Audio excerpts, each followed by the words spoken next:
নমস্কার বন্ধুরা, কেমন আছেন সবাই? আশা করি খুব ভালো আছেন। তো কোরিয়ান গ্লাস স্কিন পেতে চান? আসুন সাউথ কোরিয়ার এই অ্যাটমি ভিটামিন সি প্রোডাক্টে।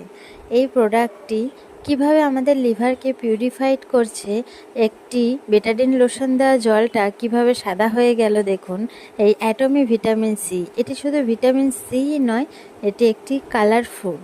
তো এই কালার ফুডটা আমাদের স্কিনের কালার কিভাবে চেঞ্জ করবে, skin colour, immunity booster, wrinkle, pigmentation হিসেবে ভীষণ কার্যকারী। এর আরও গুণাগুণ রয়েছে। তো এটি একটি প্যাকেজিংয়ে 3 মাসের কোর্স থাকে।